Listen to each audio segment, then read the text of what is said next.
Hello everybody, welcome back to my channel, and today I am here to give you guys my review of Dragon Ball Super Chapter 74, Vegeta versus Granolah.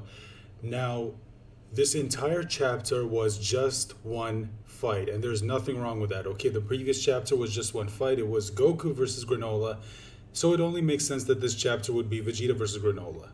So, what did I think about this chapter? Now, there are things that I liked, and there are some things that I did not like. Let me talk about the things that I did like first. Now, the first things first, just getting this out of the way, is I absolutely love the artwork in this chapter. One thing that, again, you have to give Totoro credit for is he is improving as an artist. I still don't think he's up to Toriyama's level, especially in his prime, but he is getting there. He is getting better. We saw it in the Moro arc, and we are seeing it here. His paneling, the layout, it's all getting better. So just wanted to get that out of the way quicker. So first, now what else did I like about this chapter? First of all, I like how this fight was structured. I like how you got to see them fight in different locations, which we also saw in the previous chapter.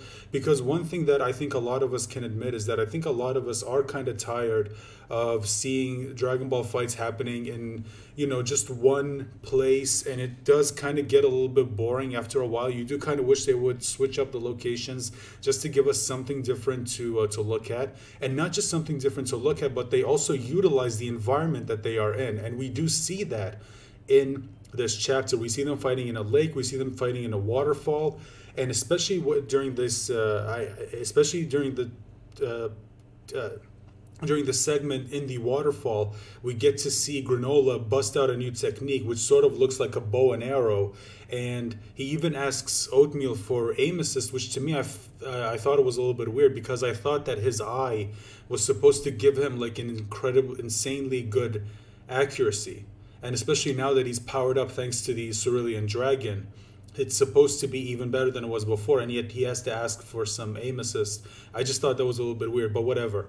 He basically fires the Ki Blast at Vegeta. Vegeta struggles, and it basically knocks him down flat on his ass. So when this happens, up until this point, Granolah was basically dominating the fight. But after this, Vegeta gets up and he tells him straight up, I will admit, you are stronger than me and your techniques are better than mine, but you are still not going to win this. And we do find out Vegeta's reasoning a little bit later.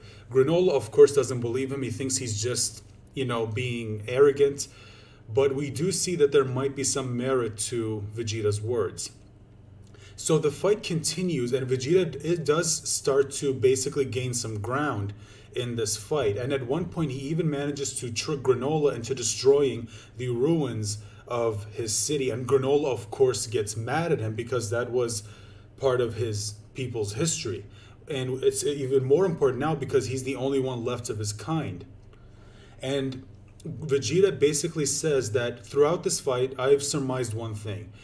You only just got this power, didn't you? And Granolah asks him, wait, how the hell did you know about it? How did you know? And Vegeta says, well, thanks for confirming it for me, you dumbass. And he basically tells him that from the way you've been fighting, you have absolutely next to no battle experience whatsoever. And he basically ends up figuring out because of that, he must have found some way. Now, Vegeta doesn't know exactly what happened, of course, but he figures out that he only just got this insane amount of power. But throughout fighting him, he realizes that he just got it now because he isn't fighting like someone who's used to getting this power. He figures out that Granolah is someone who doesn't have any battle experience. And then after confirming it, he asks him, so when you got this power, did you put it to any use? Like, did you train at all to learn how to use this? And Granolah says, what training? Who needs training? I'm strong. And Vegeta says, see, that's your problem. You are not going to beat me because unlike me, you did not train to get the power that you have. Okay, you have all this power, which Vegeta again confirms that makes you even stronger than me, and your techniques are better than mine.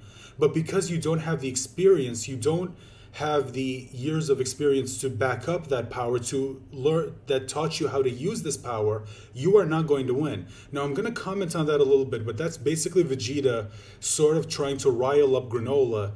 And we know that when you rile up someone in a fight, it basically makes them not as good as they are when they are calm, cool, and collected. And I feel like that's probably what Vegeta's trying to do here. So anyway, Granolah, of course, is just dismissing all of this, and he ends up landing a blow, which you can see right there on your screen, to Vegeta's stomach, and it just knocks him out of Super Saiyan Blue, and he ends up coughing up blood. Seriously, I cannot wait to see when this gets animated. I know it's not going to be as visceral as it is in the manga because, you know, TV standards and all that, which does kind of suck, but hey, at least we've got the manga. Vegeta even says in this manga, after he gets hit with that, you know, poke to the stomach, which, hey, there you go, you can see it right there on your screen now. Vegeta says, you know, I am loving this. It has been ages since I felt this. Just the thrill of a fight. You know, because at this point, I'm not a hero. I don't have people I need to worry about. I can just live in the moment. I can just enjoy this fight. And then Granolah backs away from him thinking, holy fuck, this guy is insane. And then Vegeta immediately starts transforming. And I also love how the moment when he transforms, the background that you see with Vegeta transforming, it reminds me of classic Dragon Ball. If you've read the Dragon Ball manga, you know what I'm talking about. You saw Toriyama use that a lot when it comes to certain moments in order to convey the tone.